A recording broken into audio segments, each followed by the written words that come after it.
Hello বন্ধুরা, this is Rajiv, welcome to another brand new video. আজকের ঘটনা কি? তো আমি এখন কথা বলবো আমাদের দেশের মুরগি বাইরে যায় হয়ে গেছে গা চিকেন। এই সময় কম, শুরু করো। বুঝতে পারতেছেন না তো?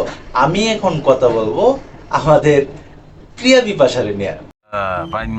তো দেখুন, এই প্রিয়া বিপাশা কিন্তু অনেক সুন্দর একজন আর্টিস্ট ছিল আমাদের বাংলাদেশে। কবি কি কাজ তুই? কিন্তু তার নাকি টাকায় টান পড়ছিল, তার এইগুলা কাজ দিয়ে নাকি তার সংসার চালাইতে কষ্ট হয়ে গেছিল, যার ফলে নাকি উনি বাহিরে চলে গেছে। তো উনি বাহিরে চলে যাওয়ার পরে কোন কোন কাজ যে করতেছে আপনারা ইতিমধ্যে অবগত আছেন। ওনার সোশ্যাল মিডিয়াতে বা ফেসবুক, ইনস্টাগ্রাম এগুলাতে ঢুকলে আপনারা কিন্তু বুঝতে পারবেন যে উনি কি পরিমাণের এখন হট এবং সেক্সি ফটো আপলোড করে। রিসেন্টলি দেখলাম যে তার মনে হয় বিয়েও হয়ে গেছে গা।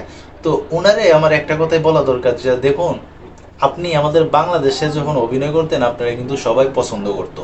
জোর করে ওষুধ খায় যদি কোনো কিছু যদি কৃত্রিমভাবে যদি বানানো হয়, এটা কিন্তু দেখতে ওইরকম আর আকর্ষণ জাগে না।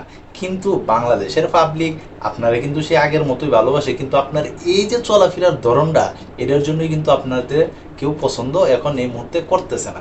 তাছাড়া কয়েকদিন আগে শুনছিলাম আপনি নাকি নীল ছবিতে অভিনয় করছেন। তবে যাই হোক, ওই ধরনের কোনো বিষয় নিয়ে কোনো কথা বলতে চাই না। তবে আপনি যে এই দেশের মুরগি বাহিরে যায় চিকেন হয়ে গেছেন গা, এটা কিন্তু ভাই মানতে পারতেছি না। এখন কিন্তু দেখতে মনে হয় যে একটা জলহস্তি।